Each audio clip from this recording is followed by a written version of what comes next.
हे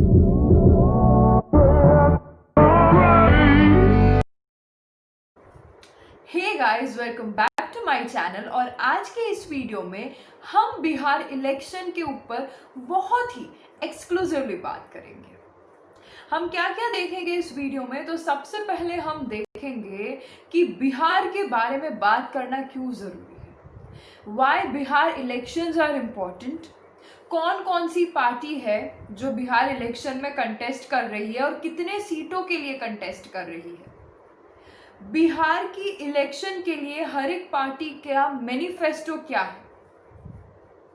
फिर हम देखेंगे कि जो नेपोटिज्म का फैक्टर है वो कितना है बिहार में, मोदी फैक्टर कितना प्रभावशाली होगा इस बिहार इलेक्शन में, हम ये देखेंगे। और हम लास्ट में ये देखेंगे कि बिहार के लिए सही कौन है, किसे चुने बिहार के लिए। तो बिना देर किए चलो। So now let's know why Bihar is important. Historically speaking, Bihar has been cradle of political and social movements, including Jayaprakash Narayan's revolutionary movement that shook Indira Gandhi's mighty rule at the center, and as a consequence of which emergency was imposed in the country, and as a result of that a first non-Congress government was formed at the center during 1977, and this is why Bihar is important.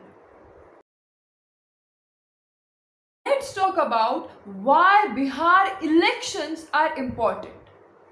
अगर हम एक politician की नज़र से देखें तो Bihar elections are important for them, क्योंकि ये बोल सके कि Bihar is a democratic state, but it is not a democratic state. Bihar is not a democratic state because no white choices are offered in terms of leader to the people. एक side खाई है तो दूसरी तरफ कुआं है, चुने तो किसे चुने। Bihar elections are very much important for the politicians in Bihar, क्योंकि बिना कुछ किए पैसे कमाने का मौका कोई कैसे छोड़ सकता है। याद है ना fodder scam? Every election brings a new ray of hope. Every citizen of Bihar wishes to have a good governance, good amount of security, good level of infrastructure, good education system. पर जब चुनाव खत्म हो जाते हैं ये कुछ नहीं मिलता, बल्कि बिहार को और बीमार कर दिया जाता है।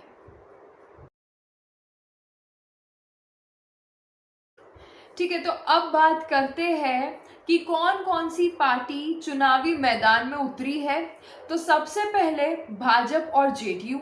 ठीक है, अब देखो पहले ये जान लो कि बिहार में कितनी सीट्स है। तो बिहार में 243 सीट्स है।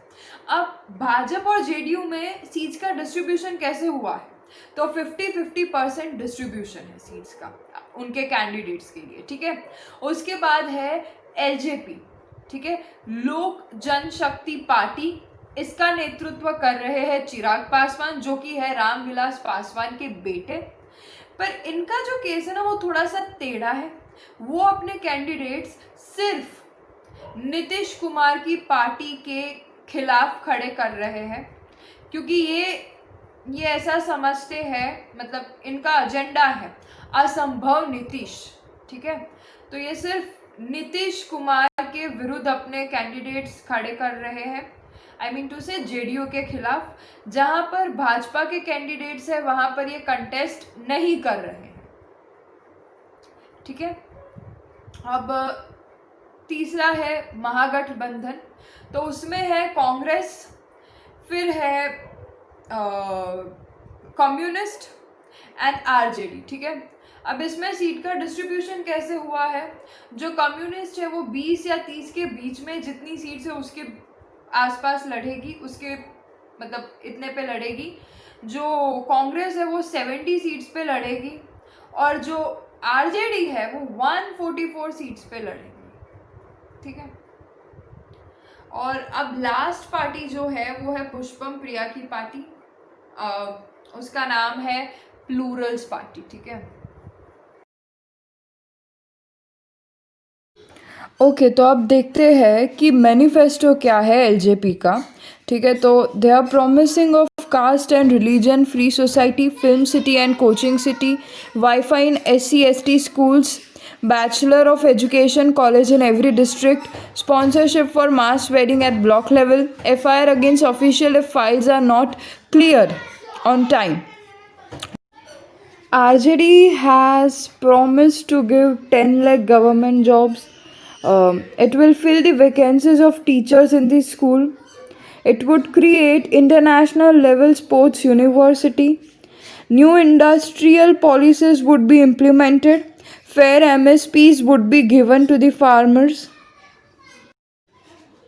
Bhajap and JDU has promised of providing free COVID vaccine, 5 lakh IT jobs in 3 years, 3 lakh teaching jobs. Next IT hub will be created in Bihar. Operationalize Darbhanga aims by 2024. Houses for 30 lakh people. MSP for lentils and lot more.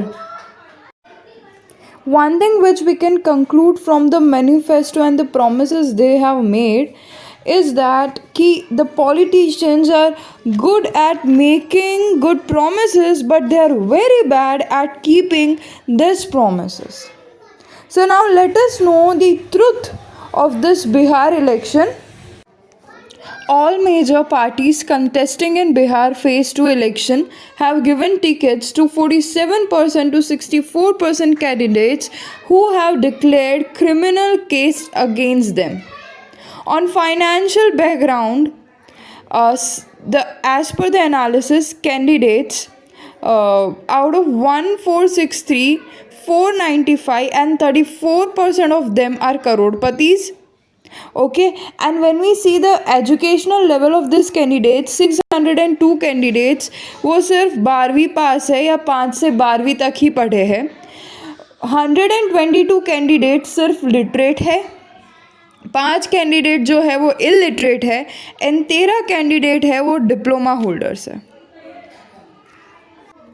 ये चीज़ साबित करती है कि जो बिहार में अब election लड़ा जा रहा है वो totally money and muscle power पे ये इलेक्शन लड़ा जा रहा है। एक चीज़ पे गौर से सोचना कि ये जो लोग हैं, ये जो कैंडिडेट्स हैं, ठीक है, ये लोग खुद अनपढ़ है, खुद अशिक्षित है, वो क्या आपको अच्छी एजुकेशन सिस्टम देंगे। ये लोग खुद बेरोजगार है, इसीलिए ही क्रिमिनल एक्टिविटीज कर करके राजनीति में घुसे बैठे हैं। वो आपको क्या अच्छी नौकरी ढूंढ के देंगे, क्या एम्प्लॉयमेंट क्रिएट करेंगे आपके लिए। अब बात करते हैं अबाउट मोदी फैक्टर। तो फ्रैंकली स्पीकिंग मोदी फैक्टर इस बार कमाल करेगा, ठीक है। पर जब मैं मोदी फैक्टर की बात करती हूँ तो सवाल ये आता है कि मोदी फैक्टर कमाल बेशक करेगा तो फिर क्यों बीजेपी अकेले इलेक्शंस नहीं लड़ रही है, क्यों कोएलिशन में आके चुनाव लड़ रही है। तो सिंपल रीजन ये है कि right now for BJP Bihar इतना इम्पोर्टेंट नहीं है, ठीक है। तो इम्पोर्टेंट नहीं है इसलिए जो बीजेपी वाले हैं उन लोगों ने ग्रास रूट लेवल पे काम नहीं किया है, जिसकी वजह से ये लोग जो रूरल पीपल है, जो लोकल पीपल है, उनसे अच्छे तरीके से कनेक्ट नहीं कर पाएंगे। और इनकी इसकी वजह से क्या हो सकता है कि बीजेपी शायद चुनाव हार जाती अगर ये लोग अकेले खेलते हैं, ठीक है। इसलिए उन्होंने जेडीयू का समर्थन किया, एक कोएलिशन बनाई, ठीक है। अब बात करते हैं बहुत ही अहम सवाल के बारे में कि कौन है बिहार पे राज करने के लायक। मैं कहूँगी कोई नहीं है, सभी के सभी कीटक है जिसने बिहार को काट काट कर बीमार कर दिया। जब आरजेडी थी तब स्कैम के ऊपर स्कैम हो रहे थे, जैसे फॉर्डर स्कैम, बहुत ही बड़ा स्कैम था वो, ठीक है। फिर उसके बाद जब एनडीए, नॉट एनडीए, जेडीयू, ठीक है, जब जेडीयू आई तो उन्होंने क्या किया, जो नरसंहार होते थे ना बिहार में, तो उसको डिकोड करने के लिए अमीरदास कमीशन बिठाई गई थी। तो जो ये नीतीश सरकार थी ना, उन्होंने इस कमीशन को डिसबैंड कर दिया, ठीक है, क्योंकि ये ऐसा सोर्सेज बता रहे हैं कि इस कमीशन को इसलिए डिसबैंड कर दिया क्योंकि जो नरसंहार के लिए जो रणवीर सेना थी, ठीक है, जो रणवीर सेना थी, बीजेपी का रणवीर सेना से और जेडीयू का रणवीर सेना से कनेक्शन था, इसलिए इसको डिसबैंड कर दी। ये तो सिर्फ हाईलाइटेड मुद्दे हैं, इससे भी घटिया चीज़ें होती है, ठीक है। तो मैं बताऊं, अगर मैं बहुत ही फ्रैंकली बोलूं ना, तो सिर्फ इन लोगों के चेहरे अलग है, पार्टीज अलग है, ठीक है, नाम अलग है, पर सबकी नीति बिहार के लिए एक ही है। सब बिहार को मिलकर लूट रहे हैं। पहले कोई और पार्टी लूट रही थी, अब दूसरी लूटेगी।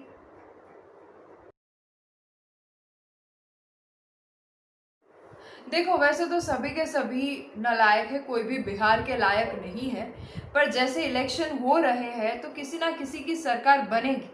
तो अब हम ये जानते हैं कि किसकी सरकार बनेगी, ठीक है। हम जेडीयू के बारे में कुछ नहीं कह सकते, ठीक है, क्योंकि लोगों में नीतीश के खिलाफ, मतलब जो पहले था ना, पहले जो उसकी इमेज थी, इतनी कड़ी इमेज अब नहीं है, ठीक है। आरजेडी है, वो जो स्कैम हुआ था ना, फॉर्डर स्कैम, तो उसके बाद तो उसका कोई चांस ही नहीं है अभी इलेक्शन में, राइट। पुष्पम प्रिया की जो पार्टी है, उन्हें अभी अपने पैर जमाने के लिए थोड़ा टाइम लगेगा। तो फ्रैंकली स्पीकिंग, जो पार्टी रूल करेगी वो होगी भाजपा, ठीक है। अब इसके साथ कोएलिशन में कोई भी आ सकता है, चाहे आरजेडी आ सकती है, चाहे जेडीयू आ सकता है, और शायद लोजपा भी आ सकती है, ठीक है। अगर बिहार की परिस्थितियों में परिवर्तन करना चाहते हो तो बिहार की राजनीति को परिवर्तित करो। अगर बिहार की राजनीति को परिवर्तित करना चाहते हो तो राजनेता के ईमान को परिवर्तित करो, और अगर राजनेता को परिवर्तित करना चाहते हो तो जनता के दिमाग को परिवर्तित